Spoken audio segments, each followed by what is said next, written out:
Who is the most underrated actor of all time? It's Dolph Lundgren. Correct. Why? Well, because of his spiky hair, and his ice-cold demeanor, and his big muscles. Absolutely. I must break you.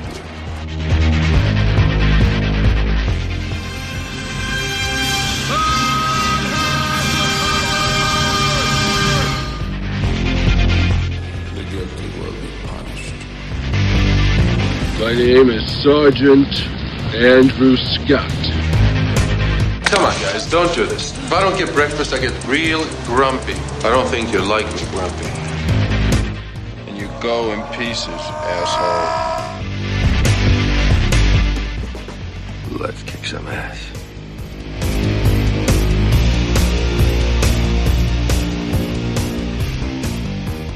Hello and welcome back to I Must Break, this podcast, the fan podcast celebrating the cinematic career of action legend Dolph Lundgren.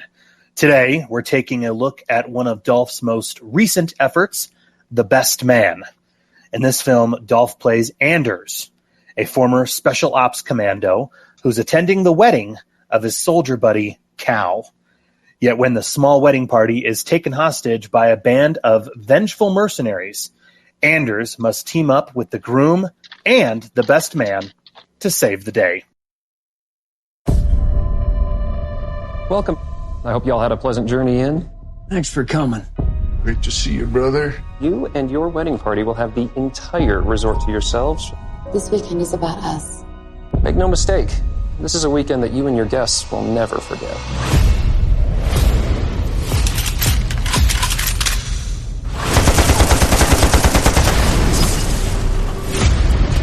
No Wi-Fi, no cell service. No one gets out. You're holding the guests hostage in the restaurant. What do you want? You're a wealthy man, and we want to know. What are your daughter's lives worth to you?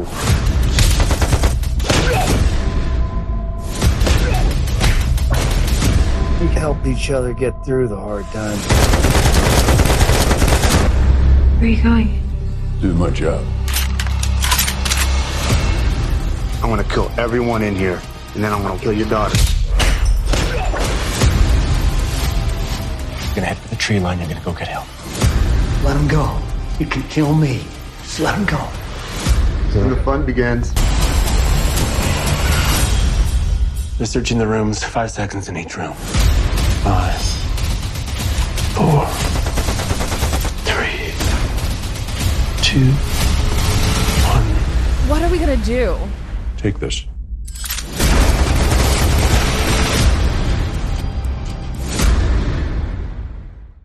I'm your host, Sean, and joining me once again, it's been a while, is my buddy Brenton Haysom from his website, All Out of Bubblegum. Brenton, welcome back, man.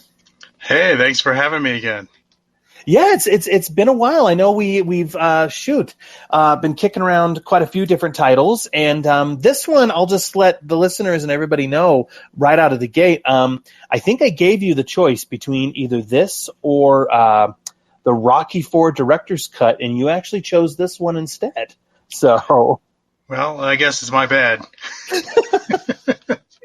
Yeah, I don't want anybody thinking that like I'm twisting people's arm and begging them to come on. I mean, obviously, I love having you on, but yeah, so that was interesting. I remember we were debating between those two, and I think your response was you have an affinity for the kind of the Die Hard knockoff subgenre. Is that right?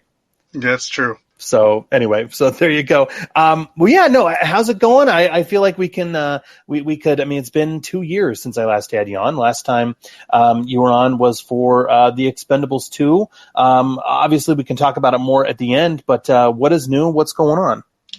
It's just been upkeep, basically. Keeping the site going, keeping, track of action movies in general. Not really doing a ton in terms of personal projects outside of real life, I guess. Well, we do have some. I mean, obviously, John Wick 4 has now been released on DVD and Blu-ray. Have you picked up your copy of that one? I have, and then John Wick 4 was pretty crazy. It's a long movie, but it's just filled to the brim with action that's fairly creative. Although I think 4 is probably. I will say I think it's probably time to end that series. I would agree, and I know that by the box office, you know, I mean, hey, Hollywood is a money hungry monster. They're already talking about a 5th one, which spoiler, things ended to where they really don't need another one. I would be okay with some spin-offs, but I think they need to let Mr. Reeves go find his next franchise, his next project. But you know, who knows if a big enough payday is offered for him, then I imagine he'll be more than happy to revisit the character. Yeah, that's kind of the, you know, it's what's cool about Hollywood, and it's what's terrible about Hollywood is that, you know, sometimes there's more than enough of a good thing, and sometimes there's just too much. And honestly, you know, I've seen Extraction 2 lately, and I watched Sisu, and there's so much other stuff out there that I think maybe we should kind of let that style go for a little bit, what they're doing in John Wick. Just give it a chance to let it just sit there in its original area. Because there's other stuff out there. And, you know, and I liked, what was that, Atomic Blonde. I liked that. And I want to see what else they can do. I mean, the guy's got a Highlander project that's been in the makes for forever, and I'd like to see that. But John Wick in that particular universe, I'm ready to let it go. For I mean, you know, maybe in a few years I'll think differently, but right now I'm ready to let it go. Well, we are at this point, 9, almost 10 years removed from the last Expendables movie, and we have a new one that is going to be coming out here in the coming months. I'll get your thoughts. We'll save our thoughts for that one, because that one, of course, is reuniting Dolph with Jason Statham and Sylvester Stallone, but we'll save that for the end. We're here to talk today about one of Dolph's, like I said, one of his most recent efforts, The Best Man. So this one is now available on streaming. Obviously, you and I had to buy it. We saw that there was a deal where you could own it for $4.99. Yeah. Now I realize why it was only $4.99. But yeah, I imagine it's probably going to be popping up on Prime or Hulu or one of those services probably here in the next month or two. We should say about this film, I mean, there's a lot that we can say about this one.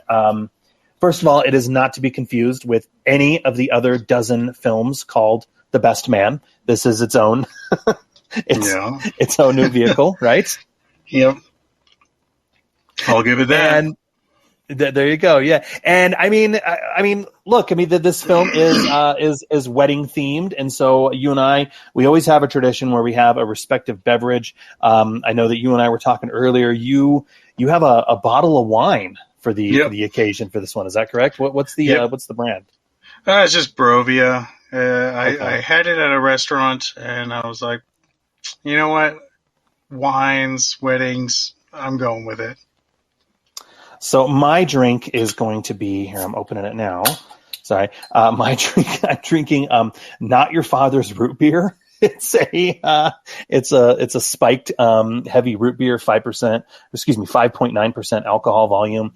It tastes just like root beer, but I feel like you're drinking wine, you have the prestigious mature drink, and I'm pretty much that little kid at the wedding that has the root beer. You know what? There's no judgments. There's no judgments. Although I will say I've actually had that and I loved it. It's good. It's great. Yeah. Well, if we look at this particular film, wow, this is one, I don't want to say it flew under the radar, but I mean, this was a quick production. It's my understanding that this was filmed in about 10 days. From everything I've read online, I think Dolph signed on maybe 2-3 weeks before it started shooting. And I mean, if you just look at it, if you look at the trailer, if you look at the poster art or whatever for this film, I think one of the most interesting things about it is this film has the weirdest, most eclectic cast around. And I don't know if you would agree with this or not, but I think Dolph is the one who, he's kind of the right angle to the cast. It's kind of like he's the one who really sticks out, and you're kind of like, why why are you here, man? So we just run down the cast real quick. We have Luke Wilson, of all people. He's stepping into the action genre, apparently. Luke Wilson plays the character Cal. He's the groom. Nikki Whelan plays the character Brooke. She's the bride. I remember seeing her in a horror movie called, or not in a horror movie, sorry. I saw her in Hall Pass with, oddly enough, Owen Wilson, Luke's brother. Let's see, there's Brendan Fair. He plays Brad, who's the best man to Cal. And then we have Dolph, who plays Anders. He's the drunken best friend to these two guys. And apparently we're to believe that they're all this these three guys are part of this like special ops unit, only we're never really told who this unit is sanctioned by or why they even exist or any of that. They're just army tough guys, apparently. Yeah, I guess they're a rescue team. It seems to be what my understanding is when I'm watching the beginning of it. Their deal is that they go and rescue kidnapped people. And I think that, to be fair, or maybe it's coincidence, there is an interesting idea in that. The idea of, like the bodyguard type situation where the guy rescues a girl and she sort of falls for him. That's all off screen, so it doesn't actually happen in the movie. But I think that's an interesting take, but they don't really go that way. Well, and what's really weird is, I mean, this was one of my points in my notes is, I guess Brendan Fair is technically the lead. I mean, he's the titular best man. He's top billed and everything, but his screen time is about on par with Luke Wilson. There's really not a central character in this film. With regard to Brendan Fair, I mean, I guess he was on a CW show back in the early 2000s called Roswell. I never saw it, but I did see him in a little horror movie that he did back, oddly enough, in that. Do you remember that period in like the late 90s, early 2000s when all these horror movies were casting actors and actresses from like the CW and UPN and whatnot? Yeah. But he was in a movie called The Forsaken, which is like a vampire movie. And he was like this surly vampire hunter. But that is the only thing I've ever seen that dude in.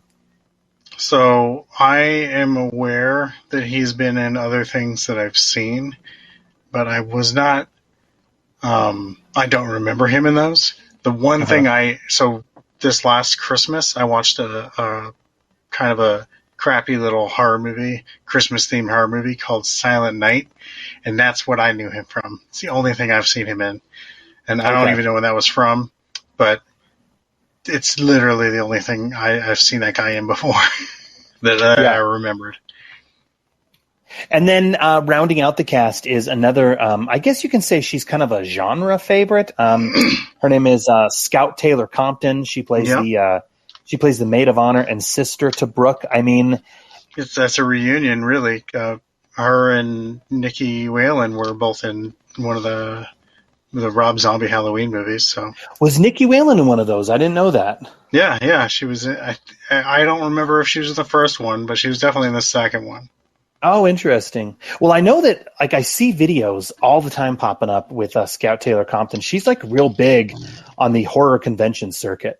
She's always going to those and showing up at those, and I guess she has her fan base. Well, she stepped into the shoes of Jamie Lee Curtis for the Halloween movies. So it's going to grant you fandom. But beyond that, I know that she was in a lot of TV shows and such back when I was younger, but I was not really into any of those shows, so I don't know her beyond the Halloween films. Yeah. Well, before we really pick apart this film, because I mean, like, let's be honest, okay, this film is not it's not a high watermark on the CV of Mr. Lundgren or Luke Wilson for that matter. But I think the thing that we need to point out, and I've discussed this on previous episodes, okay, but the state of independent action genre that we see these days is, man, it's really hurting. And I mean, these are the type of films that we're getting. I read a book actually that I thought I'd mention. It was actually it's weird to mention this, but it was very insightful. But it's the making of the movie Leprechaun. Okay, Okay. And so, say what you will about the Leprechaun movies, they are terrible and everything like that. But the writer of the book, who he goes into detail on, you know, these particular films, and I think we can agree that it is very hard to get a movie made. I mean, it's a miracle. It's a miracle to get a film made from the script phase to filming to post-production and then to release. I mean, so that's one thing that we do have to kind of give, I think, any of these films a pat on the back for, is just getting out there and getting seen. Okay. And so in this book, the writer talks about, you know, the state of making these type of movies, these very low budget movies. And basically, if you think about it, okay, you have a $2 to $3 million budget, because all these films nowadays that Dolph is kind of occupying, no way are they made for more than $2 to $3 million or so. Okay. Yeah. So you have a $2 to $3 million budget, and you have your name, stars, and their salaries to accommodate. So that right there is eating up. I mean, at this point, it becomes simple mathematics. Okay. But suddenly you have these stars. Well, their salaries and all of their demands and everything like that, well, that's eating up a good chunk of the budget. Then you also have so many other expenses that the general public doesn't know about. Okay, you have multiple sets. Okay, multiple sets mean more money, hence why these films are barely working with one set. And then you also have to take care of the crew. You have to have catering, you have to provide hotels, Airbnbs, etc. And so when you consider all these things, and well, again, I don't think we're going to be saying really anything positive about these films. I think we can agree that, man, when you look at all those little factors that I don't think get considered, I mean, it's pretty amazing that a film like The Best Man even saw the light of day. Well, that's fair. I think, I mean, you know, overall quality notwithstanding, it is impressive that they were, one, able to even get this giant cast they have, you know, and what an odd pairing that is, Luke Wilson, Dolph Lundgren. Well, you wonder, like, how did these guys become buddies? Like, how in the hell did that?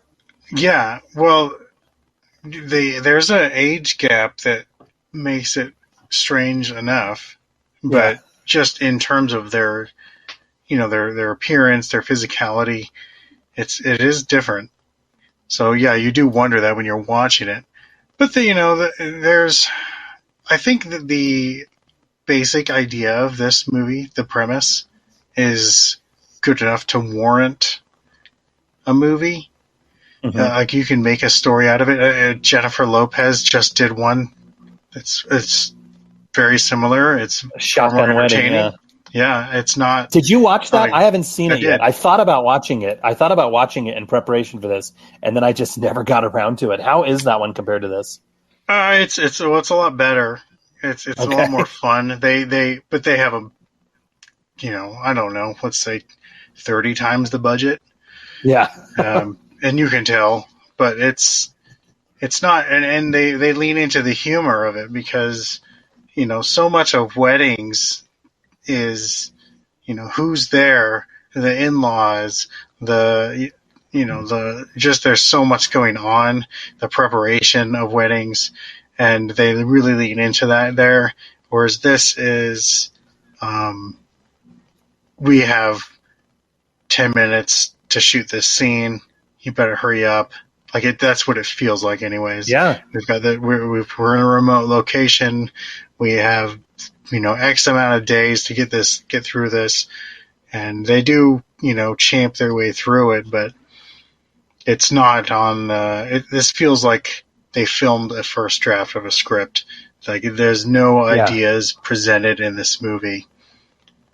Not really. There's certain things, but it doesn't really delve into the ideas that they want to discuss. They just decide to make an action movie, but then find out they don't have what it takes to make a big action movie, and just kind of, I don't know, trip over their way on the way towards the finish line.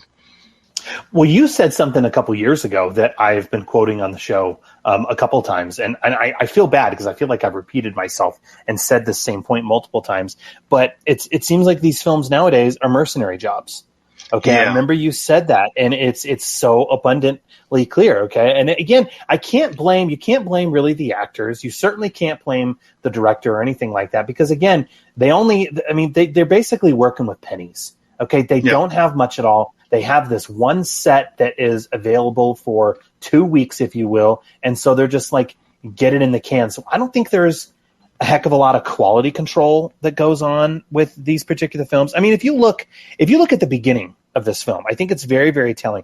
All of those Bruce Willis films, which thankfully we're not getting any more of those anymore, but all of those Bruce Willis films did the same thing, where if you watch these films, it's like, and this one is very guilty of it. At the very beginning, there's like 6 production logos pops up at the beginning. I don't know if you noticed that, and it just proves that anyone who can raise a few $1,000s can get their own logo at the beginning of one of these films. I'd be willing to bet, Brenton, that if you and I had deep enough pockets and you and I were able to pull together $25,000, $30,000, and we could give it to this production, you and I could then go on Canva and make a pretty sick logo and get it in front of one of these movies.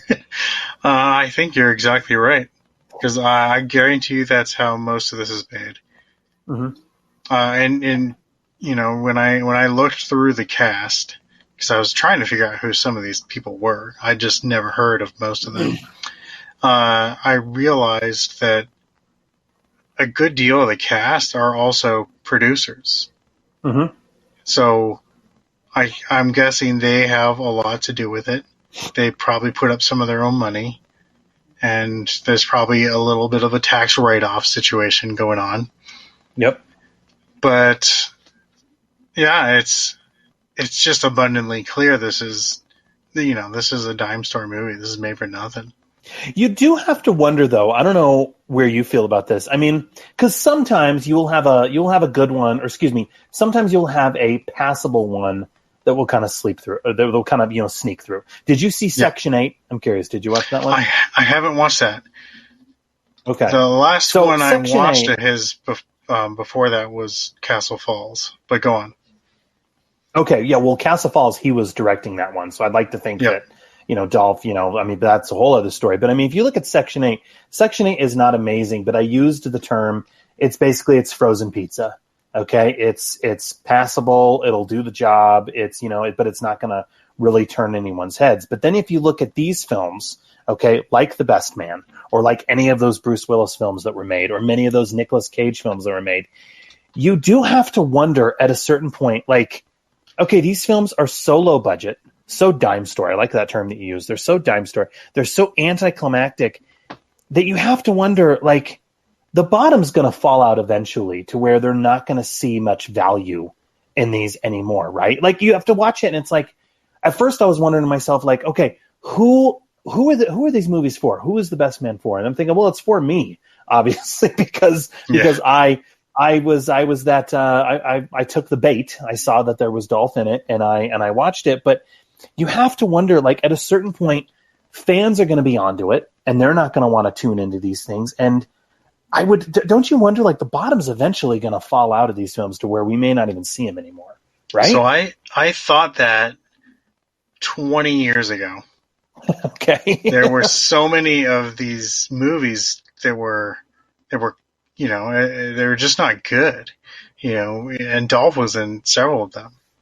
And I thought, for sure, this can't last. But again, to point it out, here I am 2 decades later, still watching these things.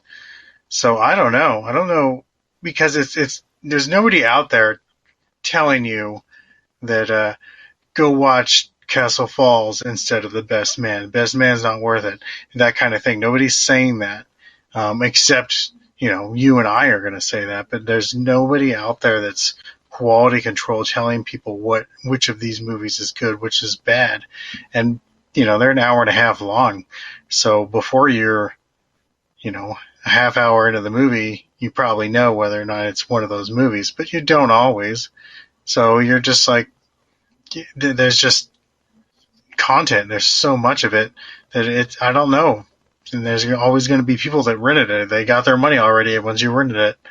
So yeah, I don't know. I don't know if the bottom's going to fall out. I think that this is a forever situation. And a lot of these guys, Dolph Lundgren, Van Damme, Steven Seagal, this is sort of where they end up. I mean, it's paying their bills. Yeah. Although it really is. No, you're right. Seagal, I guess, hasn't really made anything in a few years, so maybe he's done. I don't know. Well, and I've said this on the show multiple times, but Van Damme, I mean, I think it's fair to say he basically stepped into semi-retirement. I think he's at a place where he really doesn't need to work, and I'd like to think he kind of sees the writing on the wall, and he views these productions as maybe being a bit beneath him. And to be perfectly honest, you really can't blame him in a lot of ways. You know what I mean? No, it's true. It's true. Well, if we look at this film, I wanted to get your take on it. Okay, well, we'll get through this as painlessly as possible, Brenton. I promise. Okay. But yeah, you probably have a timer. Sean, I have an hour, and that is it. I got my wine. You take your time. Well, if we look at the opening of this film, I mean, it's what you're getting with for the next 90 minutes is very much abundantly clear in the opening 5 minutes. Okay. Yes. The film opens with a small team of commandos. They're rescuing this hostage. The hostage is Nikki Whelan. Okay. There's this team of commandos. Okay. The team of commandos, like we said earlier, it's Luke Wilson, Brendan Fair, Dolph Lundgren. And then their other associate, his name is the actor's name is Scott Martin, but he plays a character named Axel. But there are so many questions in this opening scene that the film never answers. For one, okay, I guess they're a rescue team, but I don't know who they're sanctioned by. We're never told why she was taken hostage. We're never told who these kidnappers are. We're never told where it was that she was being held captive. None of that. The film doesn't take any, unless I missed something, but the film doesn't answer. And I would think these are pretty simple questions that should be answered, right? Yeah, well, so that opening, it's sort of perplexing because it kind of opens with a POV and it's of her rescuers. And so you're going, oh, is it who am I watching here? And until they speak and tell her what they're doing, they literally tell her, I think, we're rescuing you or something, some such thing. But until they do, you're like, oh, are these the kidnappers? Are we watching like in a night vision? They're keeping her in the dark. And so, okay, now, but we're still, it's just disorienting. So a good filmmaker would use that and say, maybe use it from her POV. She doesn't know what's going on. They're rescuing her. She doesn't really know what's going on. Again, like I said, they would go through pretty much that same opening, and then you would delve into the relationship between her and the guy, or better yet, the relationship between the guy and the best man, since that's the name of the movie. Yeah. But we don't really know. We don't know who these characters are. We don't really learn anything about them, even the rest of the movie. So you're just kind of, it's just this happens and then this happens. That's the entire movie. So, but yeah, and that opening really establishes this, because you're just following these people, and it's kind of shoddily edited. So every once in a while, they'll just introduce a new character. There's Dolph Lundgren lumbering behind them. He's part of them. And he is really lumbering, isn't he? He really Sorry is. to interrupt, but he is. But I mean, that's even before his they helmet. shoot him. Oh, that's before they shoot him. But even like, if you notice, if you look closely, sorry to cut you off, but even like his helmet isn't on right. Like it's kind of crooked, and you're like, guys, what are we doing? Come on. Yeah, the thing it really establishes is, oh, this is a low budget. That's what you see the kind of, I don't know, there must be an effects, like a Photoshop plugin that's just bullet wounds, because that's what they're using. Yeah. They're not, there's no squib work here. I'm guessing that the shootout is probably in the basement of the building they shoot the rest of the film in. And the row that the credits play over is probably to or from this same location. Well, I mean, yeah, and so these, and real quick, going back to the weak storytelling, but yeah, I mean, there's conversations later on in the film, like for example, when when the bride's father is having a drink with Dolph, he's telling him, "Hey, thank you for rescuing my daughter. I really appreciate it." And you think at that moment, that would be a great moment for a little bit of exposition. I'm so rich that some of my former business competitors wanted to, or something like that. None of that. We get nothing. So I guess we're just, once again, we're left in the lurch like, okay, I guess it was bad guys who kidnapped her, but we have no idea why or where she was hidden or any of that. What happened to them. Or what happened to them. And then we're told it's off screen, apparently, that in the interim between this rescue mission and the present, suddenly, inexplicably, Cal and Brooks, this is Luke Wilson and the Nikki Whelan character, they've fallen in love and are getting married. And so it's like, wow, that's a lot of stuff that they just gloss over within barely 30 seconds. Yeah, well, again, they do that, and it would be kind of okay if what they did for the next couple of minutes was show him going around to his old team and basically recruiting them to be in his wedding. Establish some kind of character, something with these other people, because we know nothing about them. We only get a little bit with the best man, and then bam, we're at this location and we're more or less introduced to these folks that we don't know. And they just kind of tell us, oh yeah, I'm getting married to this blonde lady who was the one we rescued at the beginning of the movie. It's quite sloppy. I don't want to say jarring, it really but it's just kind of sloppy.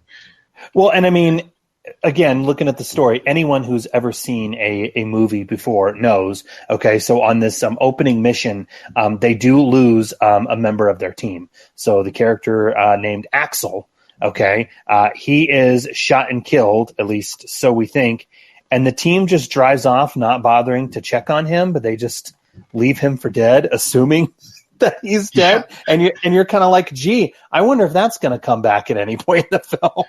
Well, they lose a couple guys because I remember him yelling out like Zeke or something. So there was another guy there, and again, that could have been a little pathos or something for the villain. Give him something. Oh well, Zeke was my man, and just something. But they really just don't. And there's so many missed opportunities to, if they're not going to go comedic with it, like Shotgun Wedding did, tell a dramatic story here about brotherhood and something. But it's very weird. I'm guessing they just had no time. Yeah, no. Well, I mean, if we look at as we progress through the film, yeah. So Cal, he asks Brad to be his best man. We find out that Dolph's character, Anders, has also been invited to the wedding, though, as seen in his few scenes, he is now a drunk. He's now just a complete drunk. Here was one of my biggest issues with the film that I just went gonzo laughing about. Okay, this cracked me up to no end. Okay, so, because this is of a low budget, it is, of course, working with a single set and limited resources. I get that. We've seen this before. I get that. And so obviously the film didn't want to spring for hundreds of extras. So we are to believe that this entire fancy hotel, because we get a couple exterior shots of this, just this palatial Vegas hotel. I mean, this place is majestic. Okay. We're to believe that it has been rented out by Brooks' wealthy father. Brenton, have you ever heard of an entire hotel being rented out? That was, to me, I was like, what? Like, it's one of those things you only hear about in movies. Yeah. I don't think even though, there are places up where I live that look like this. I've never heard of one party renting out the entire venue. But I guess it gives him an excuse to do the Die Hard thing. So yeah, guess you do what you got to do. I've watched enough of these the Die Hard rips to know that. Yeah, you just got to do it. You got to find an excuse. There was a movie back in the 80s where they say that the mall is under renovation, and so now that's Die Hard in a mall. Right. So that they've just got to do this in order to make it work. Well, Castle Falls, I mean, there's a great example. Castle Falls, okay, it is a hospital that is getting ready to be demolished.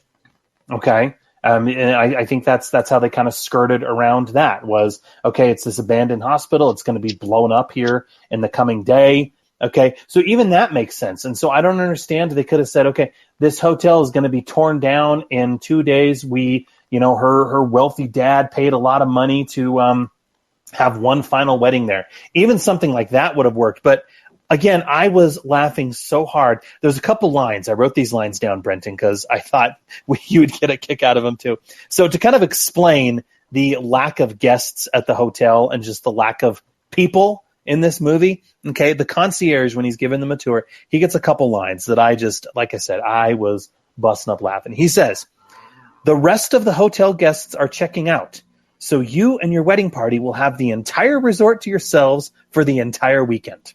And it's like, okay. All right. And then he says, I wrote down two others. When Scout Taylor Compton asks him about cell service, he says, "You'll find that a few days out here is like taking a walk back in time. That's why presidents and other dignitaries from around the world not only enjoy our seclusion and accommodations, but also come back for repeat visits." So what that line has given us is if you're wondering why none of these people are able to call for help or dial 911, apparently we're to believe, okay, a president of the United States is going to be able to stay there without cell service? Okay. It's funny, that is the line that I think I remembered most from the movie. Is when they go, "Oh, here's how we're getting around the cell phone issue." Yeah. Which is always fun. That I actually appreciate when they just bring it up, but it is incredibly clunky. Oh yeah. I mean, there's even a casino. Okay. Yeah. Now, if you know anything about Vegas, you know that, I mean, the casinos, that is the engine, that is the lifeline, that is the blood that pumps, okay, the entire state of Nevada. So I just find it hard to believe that, yeah, you can rent out an entire casino to where no one else is going to be there. Because again, that same concierge, he says, and again, the entire casino is going to be completely empty and only available to you and your guests later today throughout the weekend. It's like, yeah, I'm sure that's what a casino would really want. Yeah. They'd be like, "By the way, there's no money." Yeah. I mean, again, it's kind of, on one hand, it's kind of charming, and I guess you could argue, okay, that the concierge planned it this way because, spoiler, I don't think I'm going to get in trouble for spoiling this, but spoiler, the concierge is actually in cahoots with the leader of the mercenary gang. Yeah. So you could say that perhaps it was arranged this way, maybe, but I don't think the production and the story was thinking that far out. No, because when you even think about the villain, his plan, it makes no sense. How does he know what he knows? How does he know, this billionaire, and this billionaire only knows 3 people, so only 3 people will come to his daughter's wedding, one of which is his other daughter. It's just, it's all silliness. It doesn't make any sense. Yeah.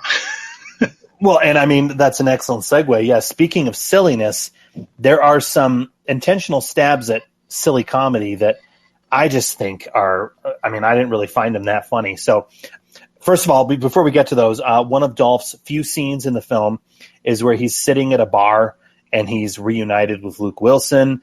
We get a little bit of exposition, if you want to call it that, where Cal thanks Anders for being there at the wedding, and then Anders this is Dolph's character. He states that he drinks to make the pain go away, but then we also see him later. He's taken over on the piano at the rehearsal dinner, and the film kind of hints that his character is becoming flirtatious with this tattooed pianist who, I don't know what her relationship is to the wedding party. The film never wants to say that either. Thanks for coming. I mean it.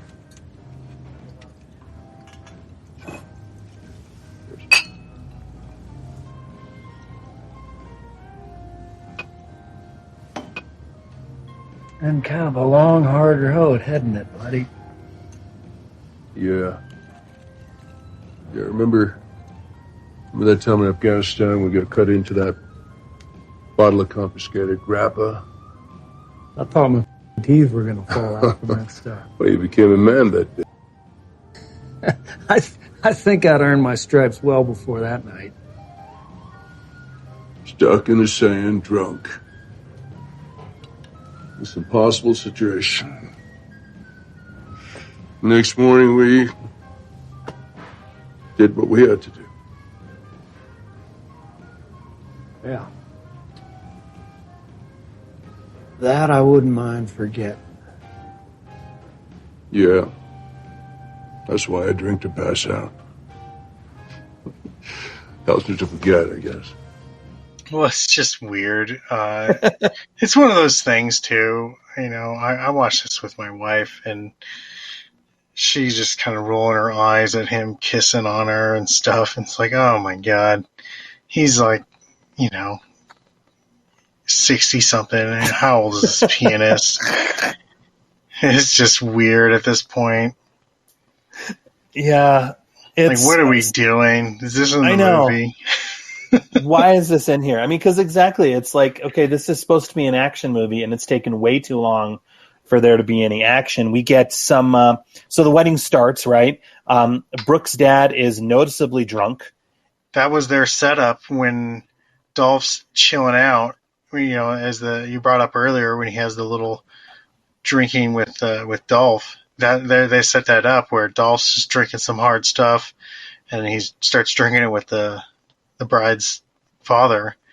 And that guy, when he gets to the wedding, he is just smashed, and actually fairly realistically, to the point where I started wondering if they wrote the movie around that.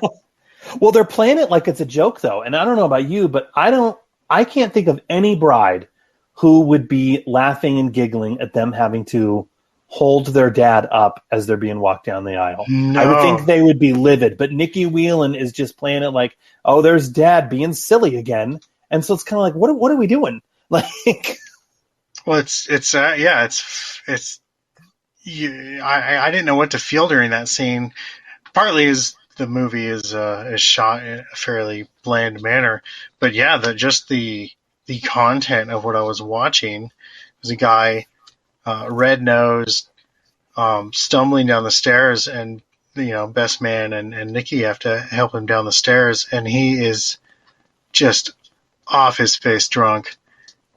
I was like, am I supposed to be horrified, or am I like, people are giggling? And even, I don't know, it was weird. It's part of the odd, it's almost a charm, honestly, because that scene is so strange, and they make a point of showing it, as well as Dolph coming in, because Dolph had been drinking with him, because he's I think at that point he's lit up too. With the pianist.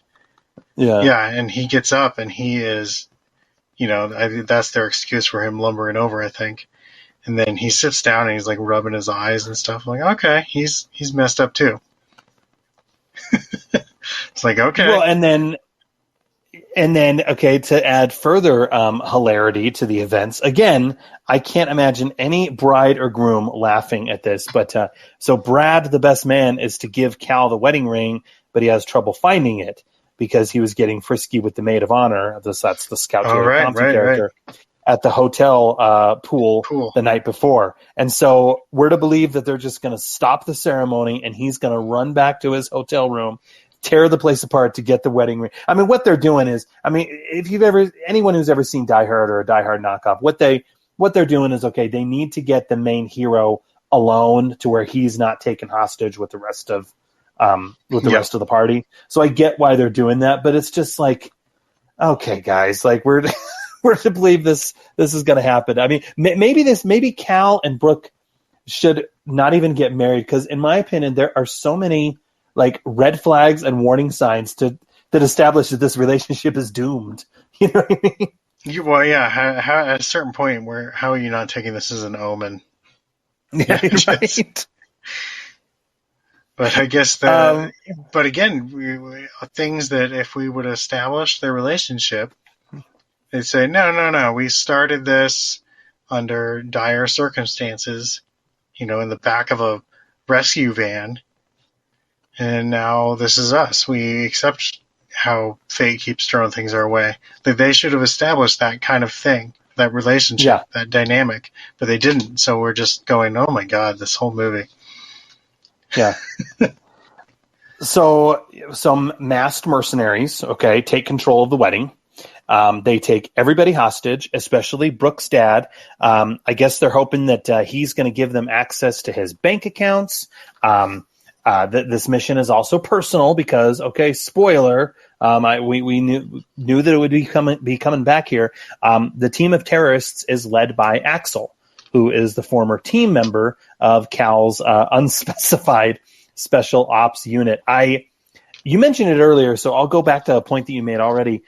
What exactly is their goal here? Revenge against Cal, or is their goal to rob this guy of a ton of money? Which it also begs the question too, like, okay, was Axel behind the kidnapping of Brooke at the beginning, I guess? And because that mission failed, he's trying to kickstart it again? Is that what they're doing? I have no idea.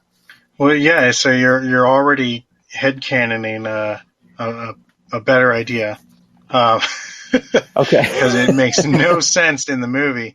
But again, that's one of the things. There's all these, it's like a first draft because there's all these cool ideas that you could bounce off. But does his team know that he's actually here for revenge? We don't know. I assume that they were lured in for the money of it. They're capturing a billionaire and going to ransom him. That's a fine idea, but obviously the guy heading this operation, he wants revenge on his former unit that abandoned him, and presumably got their other guy killed and left that body there cold as well. Cool idea, but they don't really go into it. You're just like, oh, I guess they just left him there. This seems like the original script might have been more of a international adventure. They might have been in the army or something, and this was a operation in the Middle East or something, some war zone. And because it makes more sense that way. Now I'm going, where was this guy abandoned? Was he in, New Mexico or something? Like, how far did he have to go for help? What is his deal? He's really hung up on this. He didn't even attempt to contact them. He's just mad immediately. Maybe that's part of it. It was that Tomorrow Never Dies with James Bond, where the villain has the bullet in his head, and this guy's been shot in the head, and so that guy has some reason for his mania. But this is just a guy. He's just got a little scar in his head, and we just don't know. We just don't know anything about them, what their relationship was, what it is now. Is he for revenge or is he for the money? It's kind of just perplexing. No, yeah. I mean, again, they're not going to answer if this film is not going to answer the simple question of who this special ops unit, is sanctioned by or anything like that, then they're not going to go forward and answer any of those other questions. You know what I mean? I mean, that's what's frustrating. And what ensues, I mean, that's the other thing too, is if you've seen enough of these low budget actioneers of the past 10 years, what's really wild is they all start to kind of feel the same. You start to see and you start to recognize the same setups. Okay, you start to recognize and see the same locales and the same types of shootouts. Okay, because what ensues from this point here, okay, the action, if you want to call it that, I put that in quotes. All it is just a number of chases. Okay, the rest of the movie is basically just a number of chases through various hallways and corridors of the hotel. I mean, we'll see the bad guys every time we see the villains, Axel's team. They're always just on walkie-talkies, radioing back to one another, making sure that they're on schedule. Okay, seems like that's always what you see. Every time we see Luke Wilson's character Cal, he's just running down one hallway to the next, going into his hotel room. Brendan Fair's Brad character, he gets a machine gun from one of the attackers. So his scenes are just him strutting the hallways with his firearm. He also has Brooke's annoying sister at his side, and all she does is cry. You know what I mean? I think Dolph Anders' character, he's given the most short shrift in this entire thing because he gets 2 scenes with some of his attackers, one where he's able to steal the attacker's suit and mask, but that's pretty much it. I mean, is that fair to say? I mean, they establish it. It's this huge hotel, right, in the mountains, but then we never see any of that. It does absolutely nothing with any of that. We just see a few hallways that are redressed a few times. Well, that's exactly it. This is the kind of movie that either needs you to do something fun with its premise, which I think that this has a good premise, or you need to do something really interesting with the action. And they really do neither. And so it just feels weirdly rote to the point where I just keep saying this is like a first draft that somehow just got made. They just went, yeah, that's good, let's do it. And I just don't understand the concept of somebody spending millions of dollars on something so basic as this.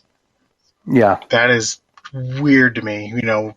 And in terms of Dolph Lundgren, we've gone from, you know, Showdown Little Tokyo that ends with a kind of homage to Chinatown with the crane shot coming up and everything, to this fade out.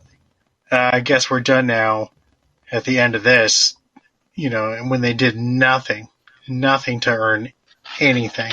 And it was so weird watching this movie because I just kept throwing my hands up like, what are we doing here? Yeah. Well, just I mean, like, and why? Over and over and over, just why? Well, and I don't know if this stood out to you jarringly like it did me, but okay, what really frustrated me, and something else that frustrated me, I guess, is Cal and his team of commandos suck. Like, they get their ass kicked more than they save the day in this movie. I mean, Brendan Fair, his character just gets beat up. He gets knocked off like the second floor of his hotel balcony or whatever. Dolph, he gets beat up in one scene. Luke Wilson's character, he doesn't really do much other than there's a couple scenes of him just running down a hallway into his room. But it's kind of like, wow, like these guys were apparently a part of some unit, and like how many years have passed because they are not effective at all. Like, well, according to the beginning of the movie, only 1 year has passed, which just, 1 year has passed. They just make it weirder. But yeah, it you know, and I almost appreciate the concept of the team struggling. You remember the Die Hard ripoff Executive Decision? There's a line of dialogue that John Leguizamo says where he's talking. They're like, "Oh, can we just burst in and take them all out?" And John Leguizamo's like, "I can take out 2 guys, maybe 3 before they get me." Yeah, and I loved that. I was like, "That's just realistic." Mm-hmm. Where the idea that, okay, they understand that, you know, in real life you can't just, you know, take out a full squad of guys. It's just impossible. I like that. And this, the guy's messing with them, but they're playing it like it's Die Hard. You know, when Axel shoots their inside man, which is a very puzzling scene, but he's monologuing. He's eating the food that the sous chefs were making, and he's monologuing. And this is it's like so B movie. And so I'm like, okay, they're not really going for realistic. But I didn't understand why they didn't just pick one or the other and go with it. Well, it's weird because you almost wonder if this production figures, okay, we'll throw, like, in terms of the prop department, okay, we'll get a couple machine guns, a couple machine gun props, and we'll get some commando vests that will have the villains wear, and then a few walkie-talkies, and that constitutes action. And it's like, just because the characters are wearing these things and carrying these things and walking down hallways and looking tough, that doesn't necessarily, I mean, you can talk the talk, but I mean, you're walking the walk is something different, to give an old analogy. But you know what I'm saying? It's kind of like, just because you have these elements in your film does not make it necessarily a full-on action movie. And if you want to call it that, fine, but it's going to be very boring. You know what I mean? Yeah. And that is part of the problem, because they almost, it's like they're set up to aspire to be a better movie than it is, but it feels like there was no willingness to go there. And I don't know if that's true, because maybe it's completely hamstrung by its budget, but it really feels, honestly, quite lazy. Down to just random things. Looking at, like, there's a whole security guy, like subplot where they have this safe room, but it's just like behind two doors, but they make it out like it's bigger than it is, and I don't know. It's so weird. But it's like, just take a little time. But maybe, I just don't know why you would bother if there's not a willingness to take risks and do things, and they just don't do it. This is exactly a play it safe, do the bare minimum type movie that people warn you about when they talk about B movies. There's nothing to a lot of them, and this is kind of one of the worst offenders in that regard. Even though, I will say, I think actually several of the actors are doing good work. It's not stellar work. It's not blowing your mind or anything, but I think Scout, Taylor Compton, is pretty good in it. I think Luke Wilson is fine. There's solid performances, but there's not anything to warrant anybody like checking this out. Like, you would never recommend this to anybody based on anything in it. No. Well, it's just, again, going back to what we were talking about earlier, it's just a very sad state of affairs that, unfortunately, we can't do anything about it. I mean, this is the state of the market. But I mean, back in the early, even the mid 2000s or whatever, okay, these films, when we had the Blockbusters and the Hollywood Video and those rental stores, okay, these actors such as Dolph and I think Bruce Willis, when he started doing those direct-to-video things, there was still a rental market. But what would happen is, okay, yeah, the production would pay for the star's salary, but then the star would get a little bit more on the back end from rentals and things of that nature. They would be on the promotion train to kind of, help promote the thing. This almost feels like Luke Wilson, Dolph Lundgren, okay, those are the two biggest names in this film. They pretty much got their check up front, they cashed it, and as soon as the project was done, it was in their rear view mirror, man. And they didn't care, you know what I mean? Like, yeah, that's it's so true. It's such a bummer. It really, and you just feel it. To be honest, you just feel it this whole movie.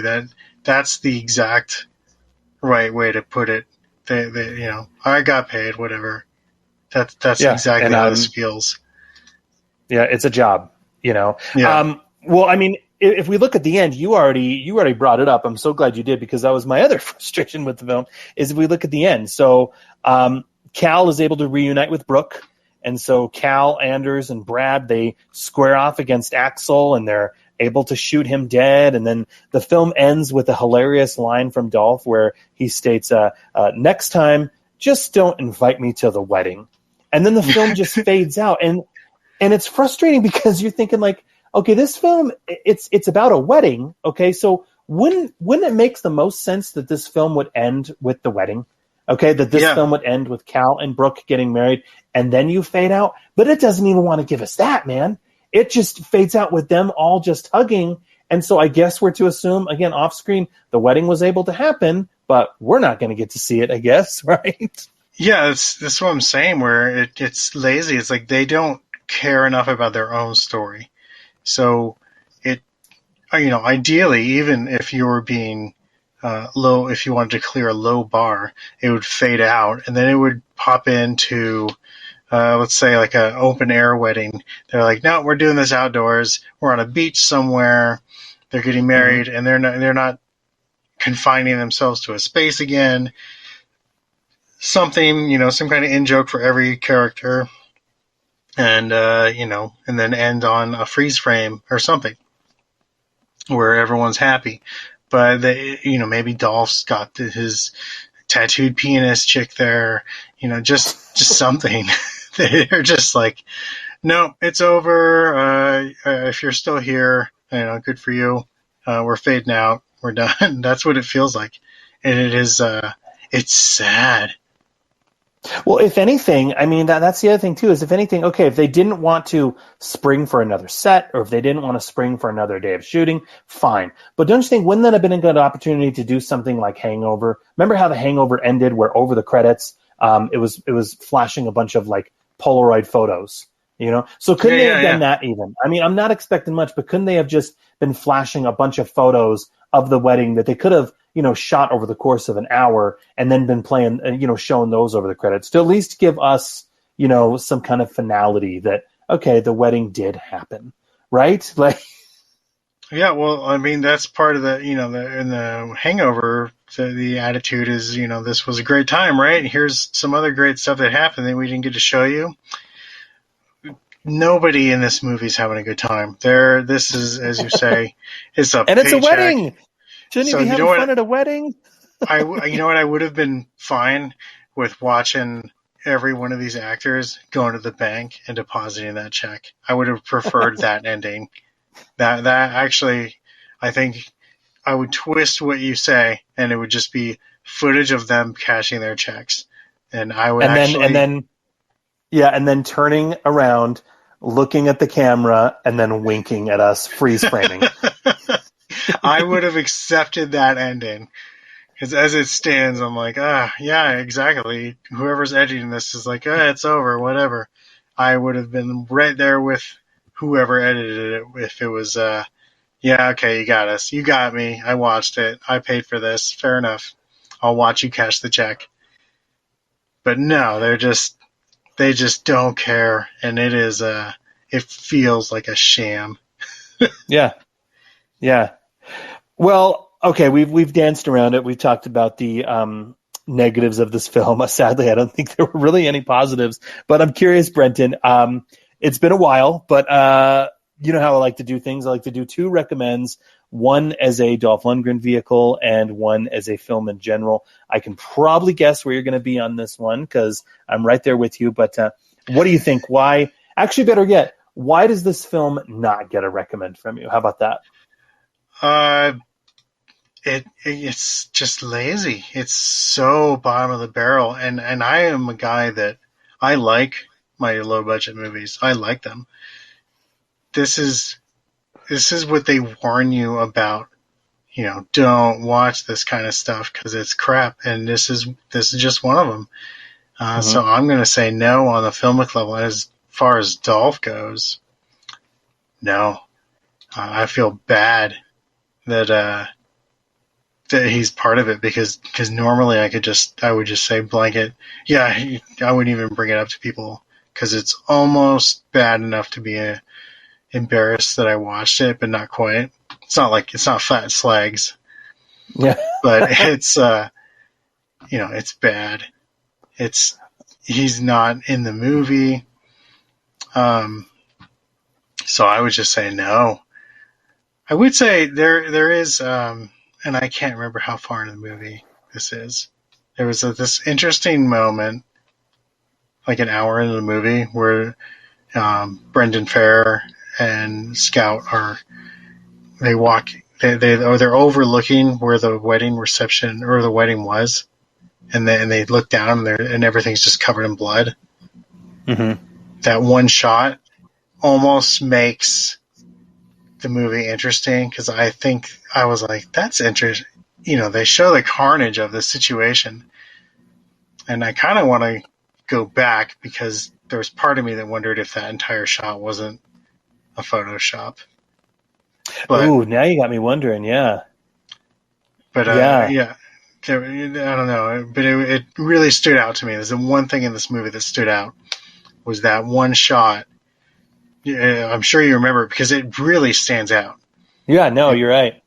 But yeah, I don't know. as far as recommending it, I'm gonna recommend people stay away from it. Well, you know what's interesting? I didn't even really think about this until you were just giving your recommend. But 3.5, 4 years ago or so, when you and I were discussing Agent Red, I remember that conversation, and it was so much fun because the film was so bad, but we had so much fun watching it. This is a different kind of bad, to where, and it's really weird saying this, but it's not even fun to watch. You know what I mean? That's what's so telling about it. You know what I mean? Is Agent Red, that was one that, we cracked open a couple beers and we were giggling, we were laughing about it. And then this one, it's just like, it's working with like the same type of production values, but it doesn't even have those same kind of guffaws that Agent Red did. You know what I mean? The other thing about that kind of movie where I really feel like they thought they were making a good movie. And for some reason, when a movie is bad, the person that believes is great, for some reason, those movies stand up and they're fun. There's something about them that's fun because there's a passion behind the badness. Agent Red, it's like, at least Dolph, and at least I think I'm guessing the director, they thought they were making something that was still pretty cool, still pretty badass. And this is completely given up. These people making this movie, nobody here cares. And that really, you feel it when you're watching it. You just feel the lack of passion in there, and it's such a bummer to watch.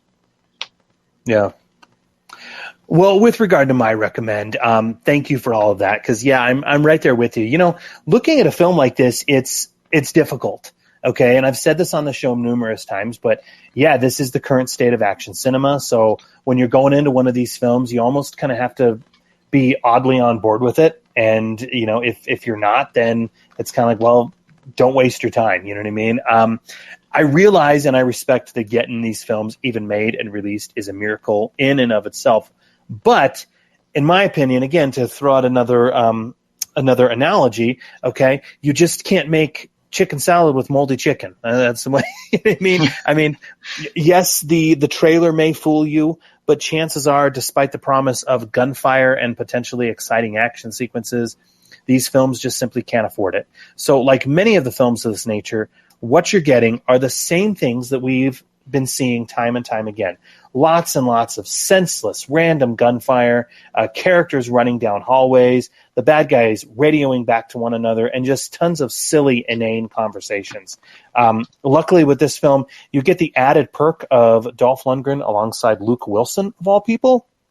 So if that piques your interest and excites you any, then you have that going for you. But even then, they're even just not together on screen enough, other than those two scenes. I think with this film, what's really interesting about this one is with this film, it's very apparent Dolph was paid, okay, his asking fee, which I don't know what it is, but it would make me sad just hearing it, okay? But with this film, Dolph was paid to basically sit at a bar for a few hours of filming and then strut around with a machine gun for about a day. I mean, that is all he does in this film. It's also on record, like I said earlier, that this film was shot in just 10 days. So, it's very hard to recommend something where it's clear that the stars on screen really weren't that invested either. Okay, so if this is something that you feel you need to see, then by all means, check it out. But sadly, if it wasn't for our conversation, I mean, this is a hard pass, man. I mean, and it's so sad to say that. Yeah, but did you say 10 days? 10 days. Yeah, that explains about 98% of what you see on screen. There's no time to come up with interesting action in 10 days. It's all post. Well, there is, I guess we can say there is a light at the end of the tunnel. Okay, Dolph has 2 movies coming out that I wanted to get your take on.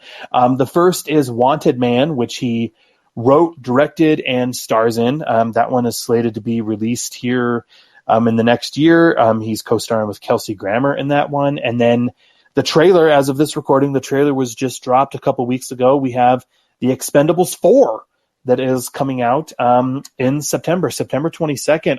I'll do your hot take on that real quick because I have a few feelings myself. But what are your thoughts on Expendables 4? Are you excited? It seems like even from the diehard fans, it seems like the excitement for this one is just really, really lukewarm to where no one cares anymore. Are you in that same kind of camp, or are you pretty stoked? I guess I understand it. It's sort of, for me, it's more of a, wait and see aspect, because I understand that Stallone basically is handing it over to Statham, the series, and I'm interested to see what Statham wants to do with it. Weirdly, the first trailer was built on a lot of Megan Fox Statham stuff, which, it to me is odd, but I'm okay. I'll watch it. I'll see what they can do. If it's awesome, it's awesome. But if it's not, then, Statham's got his fair share of stinkers as well.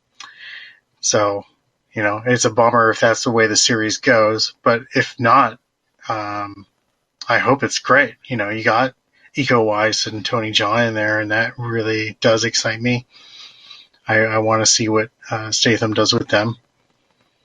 So I am pretty interested, but I am definitely skeptical because it feels like this movie's taken years to come out. Yeah. It's really interesting how the excitement and just the, can you believe that this film is actually happening? All of that was generated from about 2008 to about 2010 to now that we're getting a fourth one. It's kind of like, I think a lot of people are shrugging their shoulders. I will, of course, see it because I think Dolph has a fun look in the film. I'm looking forward to that. The long hair and stuff. Yeah, and it should be interesting. But I guess we'll see. We'll definitely have to get to your opinions when that comes out in September. It is interesting. The part of I'm one of the people that I liked the first Expendables a lot more than I think a lot of the people did. But Expendables 2 clearly did what a lot of people wanted Expendables 1 to do, which was really just bring in all these, heavy hitters and have them do stuff. And that now that light has faded, that was done. In Expendables 3, they kind of tried to go the New Bloods thing in there, and that not really what people wanted to do. So we'll see what a legacy cast member now. It's weird to say legacy because we're 3 movies in. Well, I guess 4 now, but we'll see what they can do. I don't know. It's to me, it's interesting to see what Statham can do with a series. I think that Dolph, I think he's basically going to be a glorified cameo, not dissimilar to what Mickey Rourke did in the first one. I think that's probably Dolph in this one. So, as far as that goes, I don't know. But I am interested. I don't know. All I can say is that I understand the skepticism, but there is enough of a pedigree still there that they could do something really cool. Yeah. I think that there's a lot of possibility. Well, and let's face it, after watching a film like this one, which we just discussed, to go into a film like The Expendables, which, judging from the trailer, has actual real action in it and explosions and multiple set pieces, I think that it's going to be a pretty welcome treat to get to see that. So the other part of this whole thing that we're doing here that's weird is I just watched Expendables 2 the other day, or not Expendables, Extraction 2 the other day, and that movie just blows away anything that's out there right now. It's so the action is very well done. There's basically no story, but it's really well done action, even though it's like fake one takes and stuff, but it's still really cool to watch. Yeah. I still need to see that. Oh, maybe you got to check it out. Yeah. Yeah. Okay. Well, Brenton, this has been a ton of fun. I mean, it always is. I wish that we could have reunited over better circumstances. But you know what? In the end, it's still always fun talking with you, cracking open a beverage, and So even if it's a terrible film, I still have a ton of fun chatting these with you. Before I let you go, is there anything that you want to give a shout out to, plug, or mention? Oh, no. Come check out AOBG.com, man. alloutabubblegum.com. We got all kinds of things going on. Tons of kill counts, still going strong. Lately, our John Wick 4 has been picking up a lot of traction. So come check it out. Excellent. Well, till next time, we'll definitely we'll have you back. But to everyone out there who is listening, please feel free to rate and review the show on iTunes, Stitcher, or wherever else you go to subscribe. We always appreciate the reviews, and we'll see you all next time on I Must Break This Podcast.